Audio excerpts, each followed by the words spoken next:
that is the basic whole premise of sales, is find somebody who needs, wants, and can afford your product. If they need and want it but can't afford it, why are you talking to them?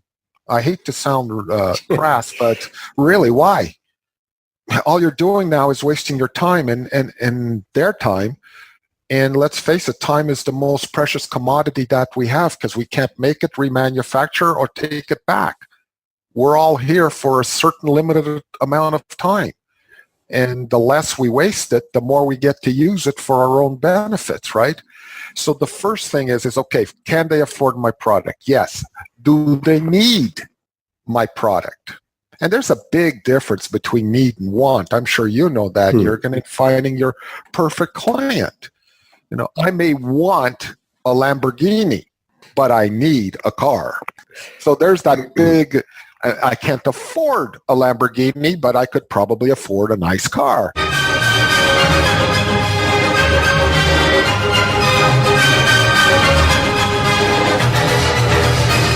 So you're a smart business committed to innovation, to service and to modern marketing. And you're asking, what's next? Wondering how you can become even more innovative. My name is Jürgen Strauss from InnovaBuzz, and this is the InnovaBuzz podcast, where we share all kinds of tips, advice, and interview guests on all things innovation and leadership in modern marketing. Hi innovators, it's great to be back. I hope you've had an awesome week so far. I'm really stoked to have on the InnovaBuzz podcast as my guest today, Joe Da Silva, a business and sales professional, a speaker, trainer and coach, and host of the Joe Da Silva podcast for your business and personal success.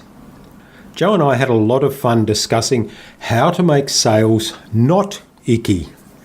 And hint, it's about asking questions and understanding your client's needs and wants. We talked about how to reframe no so that it is not a personal rejection. And Joe shared with us his 5-step sales process.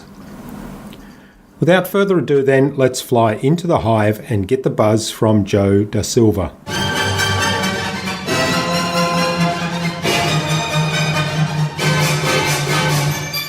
Hi, I'm your host Jürgen Strauss from InnovaBuzz, and I'm excited to welcome to the InnovaBuzz podcast today, all the way from Vancouver in Canada, Joe Da Silva, who's a business and sales professional. He's a speaker, a trainer and a coach, and he also has his own podcast, the Joe Da Silva Podcast, I think it's called. So welcome to the podcast, Joe.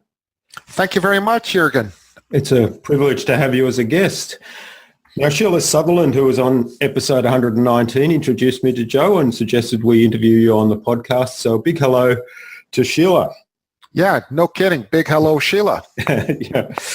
Now, I understand that you started your sales career in 1974, which is quite a while ago, by selling encyclopedias door to door. So that's quite an interesting journey. And I know you've got a lot of experience over that time and lots of programs and advice and training workshops and seminars that you share with people. So I'm really looking forward to today's interview. Fantastic. Yeah, I'm looking forward to this, Jürgen. I've never spoken to anyone basically across the world and the globe from me. Okay. All right. Well, it's good to be a first. So before we start talking about sales and all the things people find difficult about sales, so let's find out a little bit more about your background. So is sales something you wanted to do when you were a young child? Well, I actually fell into it quite by accident, Jürgen, and it has to do with that. I guess Sheila told you about 1974. That kind of puts me in a certain age bracket and selling encyclopedias. And for those of you listeners who are of younger, just think of Wikipedia in a printed format. And that's what an encyclopedia is. And what had happened, Jürgen, is when I left high school, I had made a deal with my parents. They would front my tuition, but I had to buy my own books to get into the University of British Columbia out here in Vancouver. So I decided to take this job as an encyclopedia door-to-door salesperson, and they shipped me off to Calgary which is over in Alberta, the province next door to us, to do this. And it was 100% commission.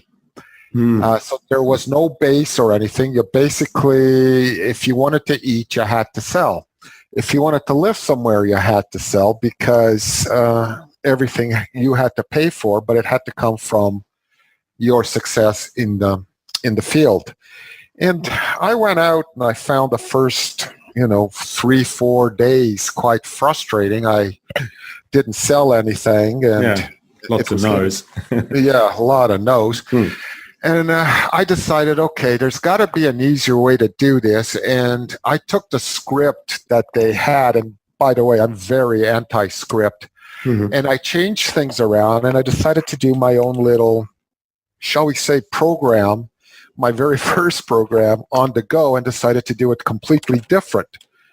And lo and behold, to me, started right away the next day when I decided to change everything around, I started to have some success. And the success just built from there. And at the end of the summer, not only did I have enough for the books, but I also had enough for tuition. And that included also all my living expenses while I was in Calgary selling encyclopedias. I went into academia at UBC, and I found out, you know what? I'm not having a lot of fun in academia. Yeah. I was having a heck of a lot more fun in Calgary. So let me see what the business world has got for me. And I went out and I started to do real estate, and from there I went into something else, and from there and I decided, okay, and I've been doing this now for 40 plus years. And about 5 years ago, I decided I'd had enough of corporate life. There's only so much you can fly, so many strange beds you can sleep in before you get sick and tired of it. And I decided, you know what? I'm going to do what I really want to do now. I want to give my experience and shorten everybody's learning curve to get to the position I was in and have a lot more fun doing it. And that's when I opened up the high-rise concept, which is what my program's known as. And I do market it under my own name, but the program itself is called the high-rise concept. Okay. And here we are. Yeah. So just for the younger generation of people out there, I don't know what it's like over in Canada or in the US, but certainly here in Australia, we get people coming around door to door trying to sell energy programs or mainly energy programs or solar energy panels and so on. So that and they are often students. And I suspect it's the same deal, that it's 100% commission, so whatever sales they make. And I use a story with that in terms of a program I do around identifying your ideal client, because I imagine the poor people doing that, knocking on every door that they can find, not knowing whether the person actually needs or wants what they're offering. So in terms of a sales process and learning sales, that definitely is the school of hard knocks, isn't it? Oh, it is absolutely the school of hard knocks. It's tough because today's consumer has become a lot more knowledgeable, Jürgen, and they've already got the no ready even before you knock on the door. Yeah, that's right.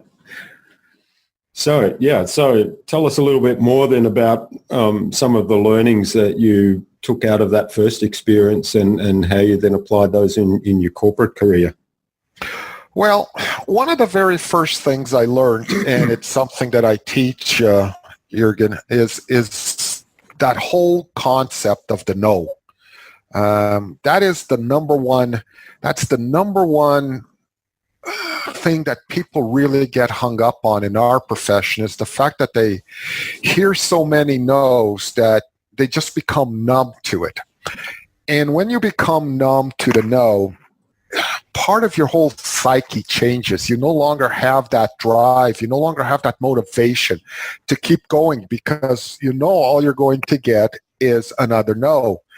One of the first things I did in Calgary was actually, because the first 3-4 days, all I got was no's, is I started to go after the no. And I know that sounds really strange, but once you change your whole mindset that you go after the no, it changes your complete attitude about how you're going to present yourself to the next client, even though you've just had maybe 10 or 11 no's. And what I did in Calgary is I set a target for no's. And once I reached that target, I would stop. What they do is they drop you off in a neighborhood and then they'd come back, 4 or 5 hours later and pick you up from the neighborhood, and you were done for the day. But what I did is I decided on day 5 or 6 is, all right, I'm going to go for 20 no's. As soon as I get 20 no's, the next thing I'm going to do is find a coffee shop or a bakery or something and sit down and have myself a coffee or a tea and relax until they pick me up. I've done my no's. Yeah. So what I started with was 20. Then the first no I got is I went down to 19. And I actually had a piece of paper that I would take out and scratch off the previous number and then I've only got 16 to go now. Oh, wow, I've only got 12 to go now. Man, 9 more and I get to go have my coffee. 6 more. And you get down to 3 and you show up and you knock on the door and they say no and you say, thank you very much. And as you're leaving, they're looking at you going, why are you so happy? I just told you no. Long story, don't have time, got to get 2 more. And that's that's what I teach today. Part of my program is look, don't let the no get you down. And you always count down from your high number to your low number. Because if you start at the low number, you go, that's 16. But if you go down, you go, I only need 4. Yeah. So it's what you focus on is what makes it important. And that was one of the major lessons that I just came up with on my own, selling encyclopedias door to door, is go for the no. Yeah, there's a couple of things I really like about that. And the first thing, we all tend to take no as rejection, and we take it a little bit personally. And as you say, it kind of gets depressing. So if you turn that around and, there's another no, I'm one step closer to having my reward.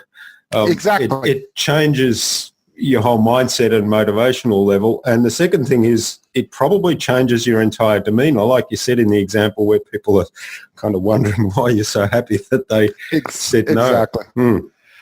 I had a... Go ahead, Jürgen, sorry. Yeah, I'm just thinking that by changing your whole demeanor and your approach, you probably have a much higher chance of succeeding in selling something than if you essentially projecting that fear of rejection. That's exactly it. I mean, if we take a look at it, 93% of communication is nonverbal. Only 7% is actually words. 93% are nonverbal, and that's from your tonality and your body language. If you're starting to feel rejected, then it's not only going to show with your tonality, but your whole body language is going to show that you're being rejected. And the last thing a person wants to talk to with is someone who's down and out and just grumpy and everything else. So we have to be very cognizant of what our body is actually telling the client, because they're reading your body before you even say a single word. That's exactly right. Yeah. I use the example of when a police officer pulls you over and gives you a speeding ticket. Are they giving you a speeding ticket, or are they giving the role that you're playing at that time a speeding ticket, which is a bad driver? They're not personally coming to you and saying, Jürgen Strauss, you're an incredible bad human being. Here is a ticket. They're saying to you, you were driving a little quick and I'm going to have to give you a ticket. So they're attacking you as the role of a driver. They're not attacking you as a person. And that's what happens in sales. When we get rejected, we think they're attacking us as human beings, and they're not. What they're doing is saying, I don't have any need or want for your product at this time, and I'm just not interested in your product, or I can't afford your product. They're not attacking you as a human being. And that's something that we go over in the program, is trying to distinguish and make that a complete break as to the role you're playing versus you as an individual. Nobody ever attacks you as the individual. They only attack your role that you're playing at that time. Yeah, that's a really, really smart approach to doing that and getting to the point of not taking no as a rejection. I mean, it's just feedback, isn't it? And you touched on something there that I'm sure your program covers, and I'd like to explore a little bit more, and that's understanding, when you go into a sales conversation, beginning with, is this person my ideal client, if you like? Is this person in need of what I'm selling? And is what I'm selling the right fit for them? So talk to us a little bit about those things. Certainly. Well, the first step in any so-called sales funnel, or whatever you want to call it, is you have to find a person that either needs, wants, and can afford your product. That is the basic whole premise of sales, is find somebody who needs, wants, and can afford your product. If they need and want it but can't afford it, why are you talking to them? I hate to sound crass, but really, why? All you're doing now is wasting your time and their time. And let's face it, time is the most precious commodity that we have, because we can't make it, remanufacture, or take it back. We're all here for a certain limited amount of time. And the less we waste it, the more we get to use it for our own benefits, right? So the first thing is okay, can they afford my product? Yes. Do they need my product? And there's a big difference between need and want. I'm sure you know that. You're going to be finding your perfect client. I may want a Lamborghini. Yeah. But I need a car. Yeah. That's right. So there's that big, I can't afford a Lamborghini, but I could probably afford a nice car, And so there's that whole thing of needing and wanting. And that's really what you have to find. And that's your ideal client, somebody who either needs, wants, and can afford your product. And I would say need would be the number one thing. Do they need it? So do you have a process to really understand all of those aspects of the client within within your program? Yes, we do. Well, I go through a process that I call CAP, and it's an acronym. It's for Customer Approval Protocol. And what it is, it's based on questioning techniques. Sales is all about questioning. You never give statements, you only give questions. And once you've given a question, your biggest challenge, and I know as salespeople or business people, sales professionals, we love to talk. And I've seen so many salespeople talk themselves right out of the sale. Because while they're talking, they're missing all the closing signals. They're missing all the, please just ask me for the order so I can give it to you. Where do I sign? Yeah, where do I sign? But no, they just keep on talking. And the best way, as far as I'm concerned, with sales is you have to ask very poignant, effective questioning techniques. And that's where you find all your research. Also, when you go in for the first time to see a client, I always tell my people the absolute worst thing you can do during the first meeting is sell. You're not there to sell. The first meeting is only to gather information. That's it. And it sounds so common sense, but common sense is not that common, right? Oh, you found that out too, eh? Yeah, I've been at it for 40 years, Jürgen, and I don't know if Sheila mentioned it to you, but one of the little Joeisms, as they call them, that I have is I've been in sales for 40 years and I've yet to sell a single thing. Mm-hmm. All I get to do is get them to buy. Yeah. And I don't do that by manipulating or tricking or in any way, shape, or form make them buy the product. I just put their needs that I get to after the first meeting and lump them into my product, and then they make the decision, yeah, I really do need that product. And then I just go, all right, so what's our next step?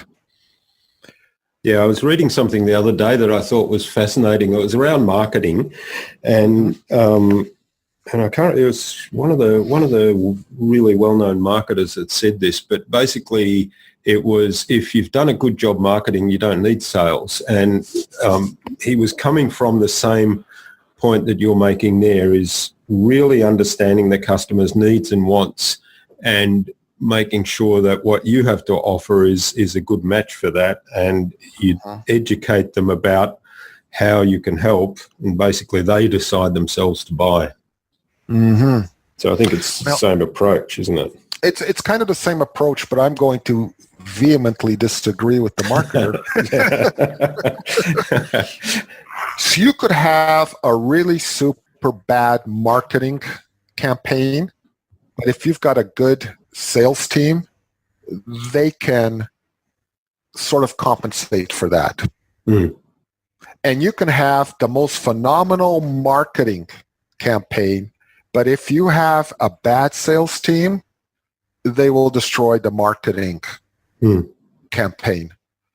Because marketing is great, and I don't want to take away anything from marketing. I personally have somebody doing all my marketing because I want to leave my marketing to the experts. And even though I'm on the west coast of Canada, my marketing department is on the east coast of the United States seaboard in Virginia Beach. Mm-hmm. And I have a young lady there who does all my marketing. I do the content, she does the marketing. But the thing is we've reached I do all the content again, but we reached the understanding is that I'm really good at sales and putting that together, but I need help with marketing. Yeah. She's really good at marketing and she don't want to do sales. So we got a perfect match made in heaven. Yeah. Yeah. Yeah. Well, that, you've touched on something there that I think is really important for all business. So, a lot of people go into business and they do everything themselves because until they get to a critical revenue, they feel as though they can't afford to outsource the things they're not good at. But you mentioned earlier about time and how precious time was. And I think there's something for everybody to consider is focus on the things you're good at, outsource the other stuff, because, the time you win by that, and also the effectiveness by getting experts to do what they're good at for you is just worth so much. It boils down to, Jürgen, is are you working on your business or are you working in your business? And if you're working in your business, you're in trouble. Yeah. Because that time that you're spending in your business should be more focused on your business and building your business, which is why, for example, at the end of every month, I'm just getting it ready now, I got literally a big, massive envelope or shoebox, and I just give all my receipts to, again, another person that puts it all together, and within a week I get my full report back, my expenses, my revenue, et cetera, et cetera, et cetera, because I don't want to do that. Even though I could, and I do love numbers. Well, I'm in sales, so why wouldn't I love numbers, right? This is something that, you know what? I'll give it to somebody who can do it in a half hour where it takes me a day and a half to do it, and I hate doing it. That way, I can work on my content. I can work on possibly finishing my book. I can work on all sorts of other things that I want to work on. Yeah, that's right. And as we're hearing, you've got so much expertise in the sales area and content and programs that you develop there. That's where you add value to your clients. Exactly. And so that's where every business should be focused on. Mm-hmm. All right. Well, talk to us a little bit then about the high-rise program that you run. Well, the high-rise program is pretty much what we do. Is the reason why I call it high-rise is because you go up floor by floor till you get to the penthouse. Okay. And that's where everybody wants to live, obviously, is on the penthouse. Yeah. And from there, I offshoot it to many different types of programs. I have a program that I run that's just for inside salespeople. The people that are, inundated with phone calls and customers walking into businesses, and how to get the most out of it. So I have a program specifically designed just for inside salespeople. And then, of course, I have a program that's designed for business owners. I have business owners that, I don't know about in Australia, but I'm telling you, there's some business owners in Canada that have no business being business owners, if you know what I mean. And I have no idea. They're just playing in business instead of playing on business. And so we go through a whole program as to get them geared up. And then I also obviously have a lot to do with sales professionals and how to take them. Basically, what I like to tell people is what I'll do is I'll take you from an average salesperson to a fairly good sales professional. And there is a major difference between salesperson and sales professional. And the sales professional, for example, does not take a no as a rejection. They just keep going. It's again, one less no I have to get today. A sales professional knows that the best sales call you could make in a day is the one that you don't. A salesperson will just make the call and do actually more harm by doing that call than saying, I'm just not ready for it. I myself have been in a parking lot of a call that I'm doing to a rather high quality client when I was working in my corporate life, and just saying to myself, you know what? I'm not ready to make this call. I'm not going to make this call. And I'll phone them up, and yes, I'll make up a little excuse like I'm stuck in traffic or something, but can we reschedule? Because I'm just not mentally prepared. So again, that's taking that salesperson and making him into a sales professional. So we work on it. It's about a 12-week program, and then we get them up to being a sales professional. And all we do, and you said it earlier, Jürgen, is a lot of it, people say to me, well, Joe, this is like just common sense. In which my response is always, well, if it's that common, then why aren't you doing it? And I get obviously a lot of embarrassed looks coming back to me, and okay.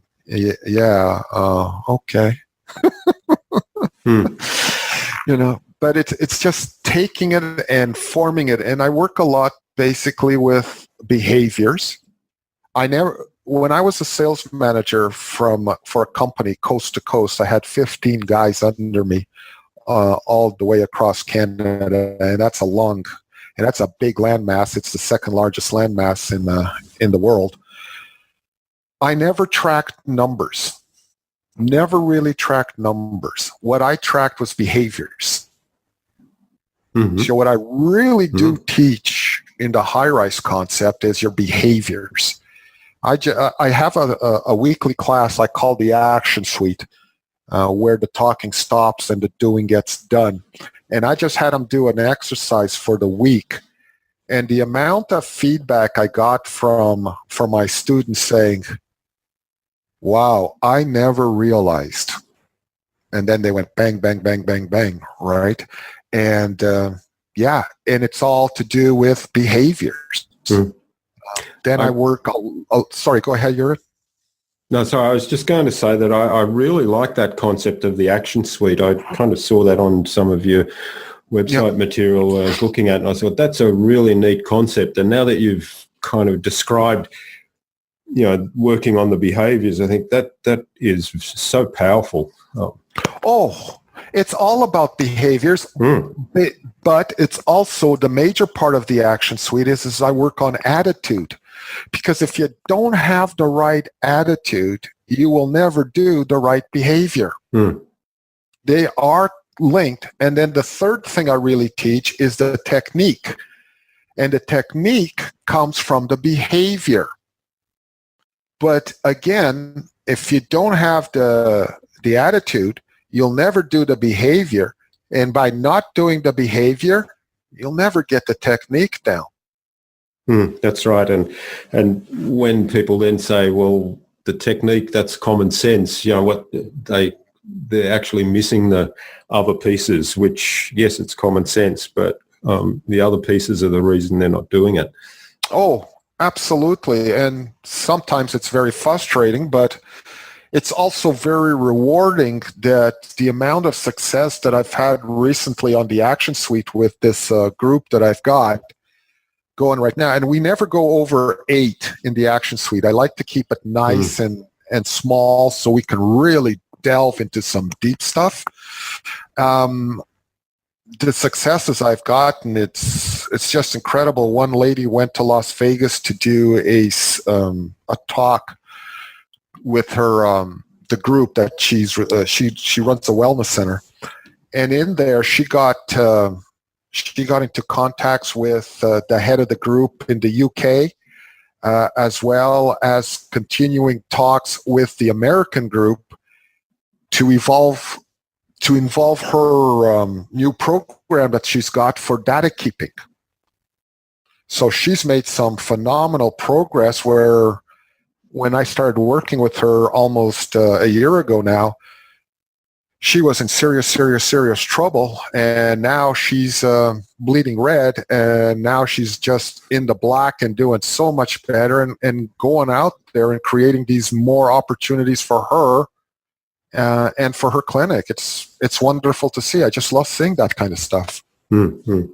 And isn't it great when you see those results from, if it wasn't for the fact that you had to eat and pay bills and all that type of good stuff, I'd do it for free, just for the looks and the adulation and the joy that I see in people reaching for the stars and actually getting the stars. And I have one who says, Joe, you drive me crazy. And I go, why? Why would I be driving you crazy? She goes, every sales meeting I go to, I hear you inside of my head. Yeah. Don't forget to do this. Don't forget to do this. Come on, you're supposed to do this. And now she's just closing business left, center, and right. And again, it's just one of those things that I look at her and just go, yeah, well, didn't think it would work. Yeah, that's right. So like you say, it does come back to like fundamentally the behaviors and attitudes, and I really like that concept of the action group, and because it's got inbuilt accountability, but the other bit that working on the behaviors in that small group environment is really powerful. And I've just had an experience where we've done that ourselves in a little business summit that we run, where we went to the lovely place, a lovely island of Vanuatu, and similar sort of experience, working on behaviors and attitudes and really drilling down using a lot of metaphors and a lot of accelerated learning stuff, but then seeing the results come out of that is just so inspiring. Oh, it is. And another thing I do is obviously I work one-on-one with people that want to work with me, and I've got clients in the United States that through Skype, we work one-on-one and get stuff done. And again, it's the same thing. And I work with a lot of what this one lady in the leadership track, where she got promoted and just didn't know how to handle her new promotion, because now she's been promoted to a leadership role and didn't quite know shall we say, the intricacies of being a leader. And now she's got everybody just absolutely working as a cohesive team. And when we started together, it was just somebody threw a grenade in there and just blew the thing up. And now it's everybody, all the ducks are in a row and everybody's getting along.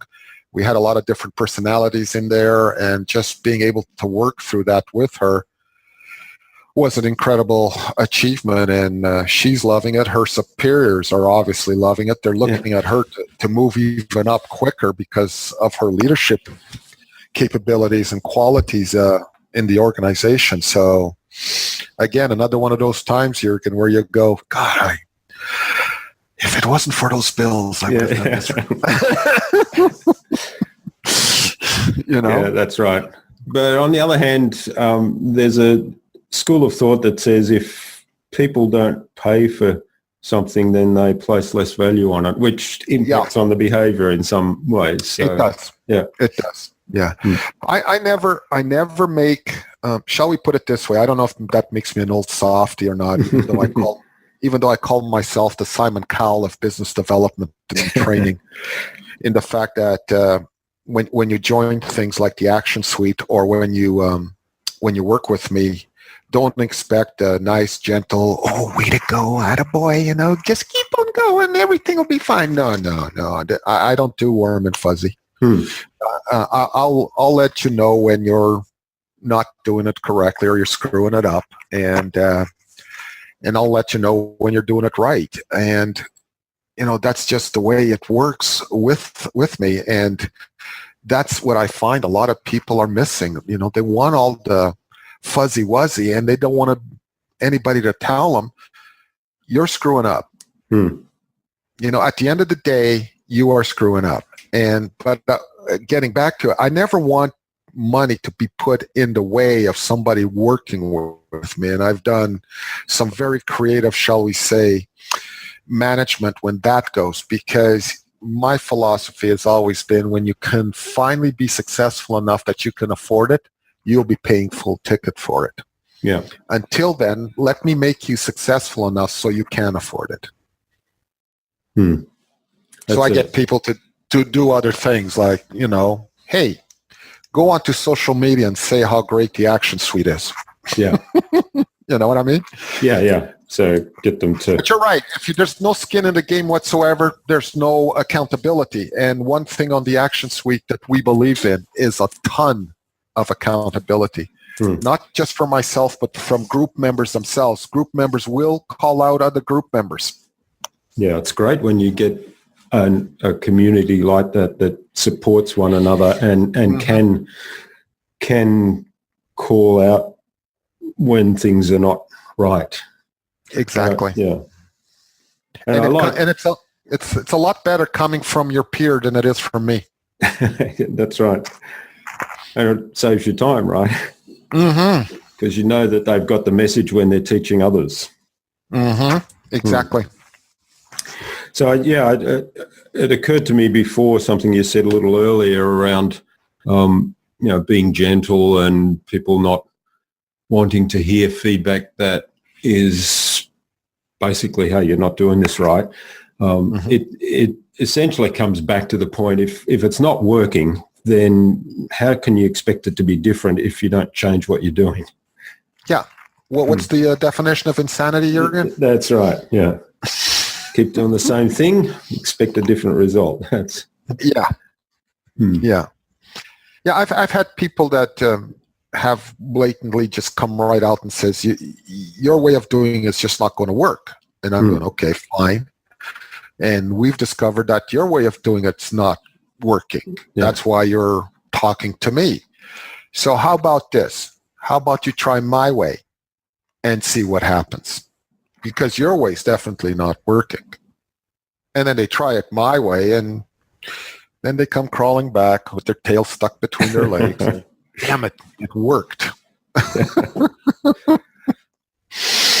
Well, at least they tried, gave it a try, and realized that it was better than what they were doing. Yeah, I had one where it was quite funny. He phoned me up and he said, your program is bleep, bleep, bleep, bleep, bleep. And I said, okay, what makes you say that? Thanks for the feedback, but what makes you say that? Well, it didn't work with this guy, and walk me through the steps. What happened? So I did this. Okay, good. And then I did this. Okay, good. And then I did this. All right, so far we're 3 for 3. There's 5 steps. And then nothing happened. All right, so what happened to step 4 and step 5? Well, I don't think they were necessary, so I didn't do them. Oh, I see. So my program doesn't work because you won't put it fully into your plan. Well, no, it just doesn't work. No. You did 3 of the 5. You were doing okay on the first 3. You didn't do the whole thing. So why is it my fault? Common sense. Yeah. And again, you mentioned earlier about behavior, and it's one of the principles that I'm sort of heavily into NLP and NLP trained, and one of the principles there is around having behavioral flexibility. So essentially it's if something's not working, you've got to make a change. And of course, absolutely. Yeah. And then, being aware of when things are on track and when things are not on track, so that when is it time to try something different or adjust. Yeah, which is why I never track numbers. I always track behaviors, because if you're doing the right behavior, your numbers will come. Yeah, I love it. So what are some of the questions? You talked earlier about that sales is not about telling people things, it's about asking questions. What are some of the questions that you'd recommend people should be asking? Well, obviously the open-ended questions versus the closed questions. Open-ended, of course, is questions that make people think. Again, it's just distinguishing between the sales pro and the sales man or woman who just goes in and it's, how is your day? How this is a really stretch of good weather we've been having. I tell my people, you know what? Never, ever, ever discuss the weather. Ever discuss the weather. It's the worst thing you can do. Okay. You basically go in and you start asking questions about the prospect. Obviously, you've done some research. You better have done research. The number one question that'll kill a sales quicker than anything else, including you're fat and you're ugly, will kill a sale today is, so Jürgen, tell me what you do. Yeah. That is the worst question. It says you haven't done the research. You haven't done any research. I don't respect Jürgen enough to do research. I don't respect your company. I know nothing about you. How do I know you even need and want and can afford my product? It's just a killer. So the first thing you got to do is you got to open up the bonding and rapport section of the sales process, which is number 2. After you find someone who wants, needs, and can afford your product, is building the bond and rapport. Is you go into their office or into their company, you look around right away. You see a picture of a sailboat. Oh, you sail? And you get them to start talking about sailing. They'll eventually ask you if you've ever sailed. And this is what I tell people. Is if you've never sailed, don't tell them you sail. Because nothing will diminish trust quicker than you bull-faced lie right at the start. Yeah. Okay. You can always say, no, I've never sailed, but I would love to. One day I would love to be out on a sailboat. What's it like?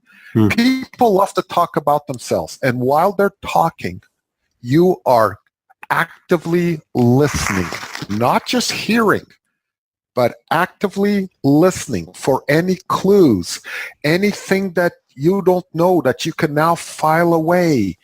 All of a sudden he mentions a wife and the family and there's no pictures whatsoever. Oh, how many kids have you got? Oh, 2. How old are they? Take interest in them. People love talking about themselves. And this, again, is the first meeting, is you go in and gather all this information.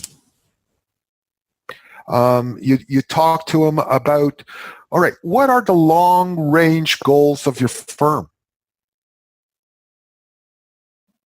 You ask him how he's competing against the competition. You know, if you've done the research, who his competition is.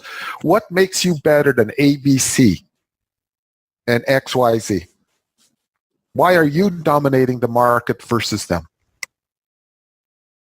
Man, they'll talk your ear off on that. Yeah. Meanwhile, you're making notes like crazy and you're finding a gap. Then you use, certain words like, if you could just change one thing, what would it be? Again, all you're doing is gathering information in a very kind of non-threatening, open. I tell people making a sales call in somebody's office, you just pretend you're in your backyard having a barbecue and they happen to be one of your guests. Yeah. And just make it relaxed.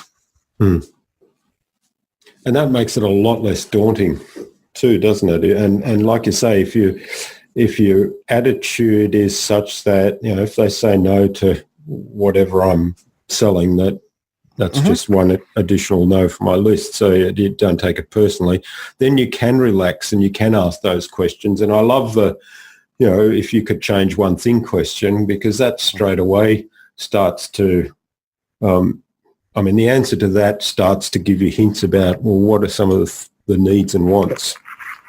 What are his challenges? Yeah. And then you question him on that, because the first thing they give you is not necessarily the right thing. And then you just, oh, that's interesting, Jürgen. Can you tell me can you just enlighten me a little bit more about why that's the one thing you want to change? So now you open up even a little more, okay? And then, whoa, okay. Therefore, it would be really important to you if we change that. Well, no, not really. There's, other things that I'd like to change. Oh, for example, what else? So just get them. Yeah. So the structure of that is beautiful, because what you're doing is you're digging deeper into one aspect and you're reflecting back to the people. Okay, so if we solve this problem, it would mean a lot to you, or reflecting back what you've heard and checking, and then you chunk back up and go crosswise. So you go broader again. What else is there? So and then if the answer to what else is, well, let's say there's this problem as well that I'd love to fix, then you dig deeper on that one again. So you just keep repeating that process. Yeah, I love that framework. And you really want to get 3 on the table, because once you've got 3 on the table, the third one is really the one that's the most critical. Okay, and that's the one you really want to dig in deep to. Yeah. People don't just come out and tell you their problems, They the other give thing, you surface. Yeah. Go ahead, Jürgen. The other thing I like to do on that is keep asking why, which you have to do. You have to do really cleverly, because you can appear like a what's the right word? Well, PIA. 4-year-old. Yeah. Well, 4-year-old, but the 4-year-olds, that's how they learn. So as adults, we have the 4-year-olds going, why? And you, at some point, you get frustrated and you say, I'll stop with the why stuff. But you shouldn't be doing that. You should be encouraging them. So, I like to do whys. And, there's a great exercise that I've adapted from the Kaizen methodology of quality control that the Japanese developed, where they had 5 whys to really dig into the root cause of a problem. And you can do that kind of thing with, why is that particular issue important? Or Hey, if labor laws would allow it, I'd hire a ton of 4-year-olds to run a sales department. Yeah. Because they really are the best at it. Yeah. But labor laws, unfortunately, don't allow that. That's right. So we have to let our inner 4-year-old come out. Yes. That's what I tell people. You got to be a 4-year-old. You change the why to something else to mean exactly the same thing. Like, you can't be why, because like you say, people just say, oh, quit it with the whys. Yeah. But yeah, you're just digging in deeper. The deeper you can get, the better you can get at it. And again, it's a behavior, it's a habit that takes time to change. And that's why on the high-rise concept, you're with me for 12 weeks because it's going to take a long time for all of these behaviors to intermesh, because we're going to change some nasty bad habits. And that's basically how I work, just changing behaviors. That's or as Sheila said, that's why my sales process is not icky. Yeah, that's right. She did mention that. Okay, I heard the interview. Well, this has been absolutely fabulous. I could go on for ages, but I think it's time we moved on to the Buzz, which is our innovation round, and it's designed to help our audience, who are primarily innovators and leaders in their field, with some tips from your experience. So we've got 5 questions that we ask every guest, and hopefully we'll get some great answers from you. Oh, okay, let's go. Yeah, so what's the number one thing you think anyone needs to do to be more innovative? Work on their creativity. Mm-hmm. Creativity is something that actually can be learned. It's thinking outside the box. It's just spitballing and anything goes. And it's quite amazing that when you let your mind just go and spitball it, the kind of answers you actually get. Yeah, I love that you said creativity can be learned. I'm not quite sure I understand spitballing. That must be a Canadian term. Brainstorming. Okay, yeah. We know brainstorming. There you go. Great. All right, what's the best thing you've done to develop new ideas or new products? The best thing I've done is I've got mentors and coaches that I work with. Any coach that you decide to work with who does not have a coach is not a coach for you. Coaches need coaches in order to help them. And the best thing that I can do is I take my ideas and I tell one of my mentors or one of my coaches says, look, can we just work 15 to 20 minutes on brainstorming this one idea I'm thinking of doing? And we just go back and forth on it and challenge each other with, responses and nothing is ever a bad idea. God, somebody once talked us into buying rocks as pets. How can anything we come up with be crazier than the pet rock? That's right. Great advice, yeah. And I love the analogy. Yeah. All right. What's your favorite tool or system for improving your own productivity and allowing you to be more innovative? Reading. I'm a ferocious reader. Regardless of what time I get home or I decide to go to bed, if I'm not picking up a book, I just can't sleep. Be it that I just do maybe 5 or 10 pages that particular evening, it doesn't matter. Be it fiction or nonfiction, it doesn't matter. Yes, I read nonfiction. Sometimes I go off in a great fantasy world because every once in a while you do have to give your mind a break from business and developing and creativity and all that. You just want to be silly.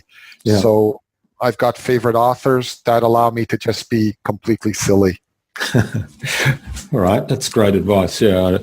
I think reading is something that is in today's world tends to get pushed aside a little bit, and it's really sad. I mean, I love reading. I listen to audio books and like you, I look at and listen to fiction quite a lot. So yeah, I love reading. It's just it's an escape mechanism, and even if it's a business book, it is still an escape mechanism for me.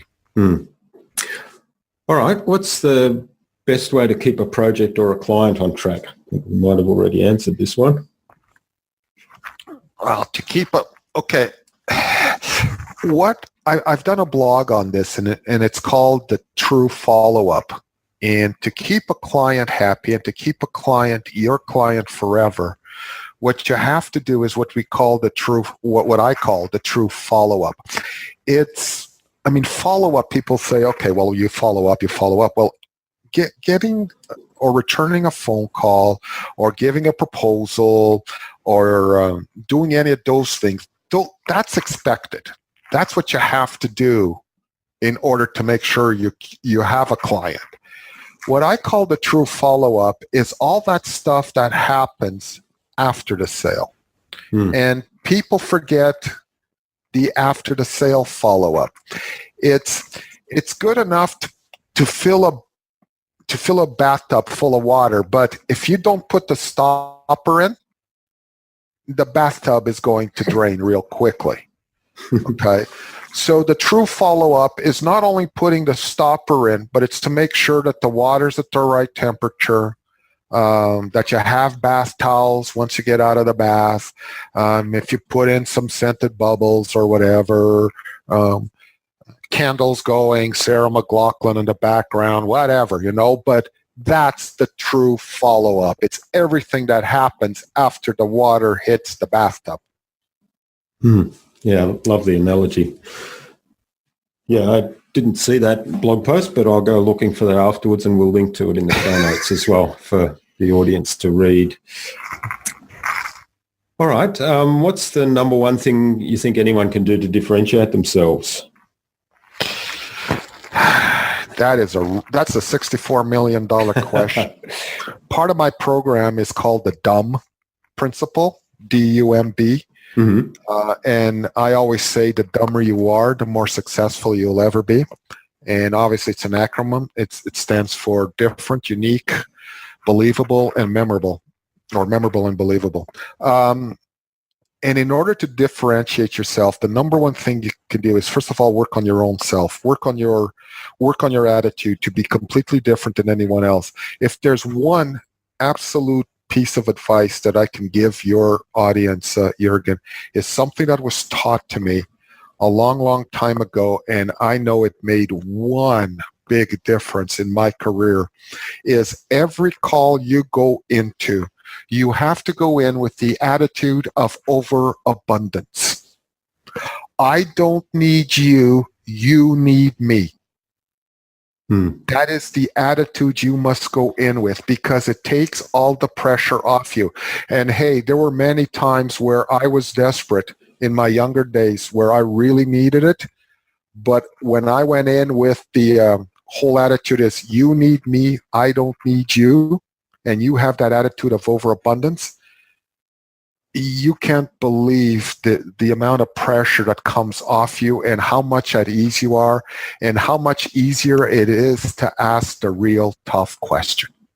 Yeah, that's great advice. And I think, being yourself, but really knowing yourself and your attitudes and how you can bring that attitude of abundance in a way that best serves the person you're working with and also allows you to ask the tough questions. That's really absolutely great. All right. Now, what's the future for you and for your business then? You mentioned a book earlier. Yeah, I'm attempting to write a book. I've been asked by many, many people, including my marketing department, to write a book. So I am, currently in the midst of writing a book. It's all on leadership. And the working title of the book is Where Have the Great Leaders Gone? Because that's what I find there's a big void today. Yeah. There is no Martin Luther King out there. There is no John F. Kennedy. There's no Mahatma Gandhi. There's Winston Churchill. There's none of those people out there anymore. Where did they go? Yeah. All right. Sounds fascinating. I look forward to that one. Okay. This has been really great, Joe. I've really enjoyed this. Now, where can people reach out and say thank you for what you've shared? The best way would be my website, which is simply Joe Da Silva, JoeDaSilva.ca. And that's my website. There they can read my blogs, listen to my podcasts, see my videos. I have a YouTube channel also, and all the links are on the website. So instead of giving you all my social media links, just go to the website. That is the best place, and I'd love everybody to reach out, and I always respond to any message that I get. Great. And we'll link to that in the show notes as well, so people can just click through. All right. What's the number one piece of advice you'd give to any business owner who wants to be a leader in innovation and in their field? Well, join the Action Suite. The number one piece of advice that I could give any business owner would be that you are in a business and you can't see the forest for the tree because you're too focused on a tree, and you can't see all those other trees that are surrounding you. Get some coaching, get some mentoring, get somebody from the outside to look at your business, to look at you, and to get you to take a look at some of the forest instead of just concentrating on that one tree. Yeah, that's great advice, and I'd certainly echo that. That's definitely made a huge difference to my business when I got a really good coach who I'm still working with after about 8 years now. And like you said earlier, in terms of testing ideas with them and making sure that you're not way off track or you're not doing distraction is the one thing I tend to. That's one of my escape strategies, and my coach calls me out on that quite a lot. Yeah, it's having that coach, Jürgen, that will call you out. I mean, I've had ideas where I've taken to my mentors and my coaches, and they just look at me with a blank stare in their eyes and go, "Were you drinking last night?"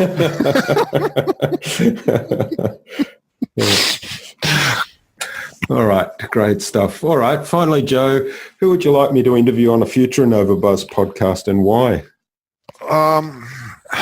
I gave this some thought, and I really feel that there's this lady that I know, and she has just got the most incredible story, and she works with women, primarily with women, in getting them through a lot of their baggage and a lot of their trauma. And I know she's been a great help to me also in the fact that her and I are friends, and I've bent her ear many times.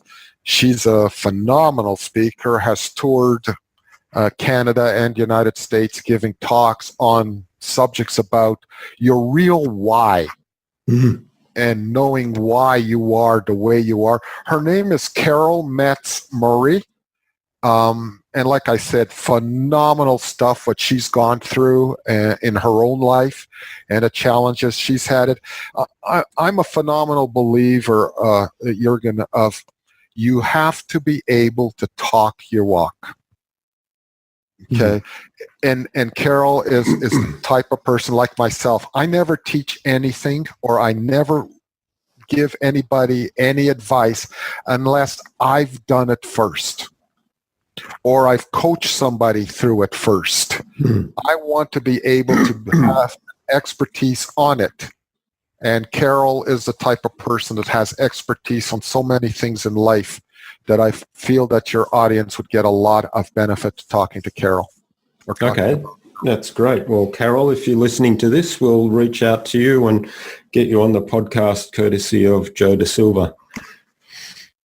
So thanks so much, Joe, for sharing your time and your insights with us today. This has been really fascinating. I've loved some of the stories. I've loved the metaphors that you've used, and the approach, I think, is really obviously proven. You mentioned a moment ago that you only teach what you've tested yourself or had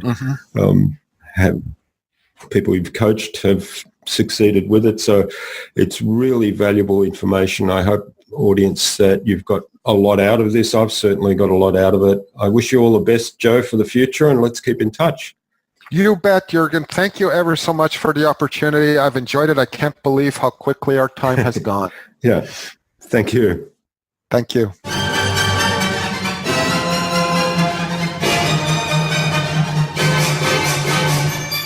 I hope you learned from that interview with Joe and will apply what you've learnt in your business. There's a lot of great ideas and tips that Joe shared with us about sales and how to approach sales in a way that it's not icky. And all those ideas that Joe shared with us can be found at innovabiz.co/Joe Da Silva. That is JoeDasilva, all lowercase, all one word, innovabiz.co/Joe Da Silva. You'll also find contact information for getting in touch with Joe there, as well as a link to his website. Joe suggested I interview Carol Metz-Murray, a business empowerment coach, on a future InnovaBuzz podcast. So Carol, keep an eye on your inbox for an invitation from us to the InnovaBuzz podcast, courtesy of Joe Da Silva. Stay connected. Head on over to iTunes or Stitcher or Pocket Casts and subscribe to the InnovaBuzz podcast so you make sure you'll never miss another episode. We'd also love you to leave us a review, because what you think matters. Take some of the ideas you've heard today and apply them in your business. Any thoughts, ideas, suggestions or questions, share them in the comments below the blog post. And remember, if you want to get better marketing results than you ever have, join our fantastic LinkedIn community at the Transformational Marketing Academy. All you have to do is go to innovabiz.co/TMAC. It's free to join. Hope to see you there soon. Until next time, I'm Jürgen Strauss from InnovaBiz. Remember to be awesome and keep innovating.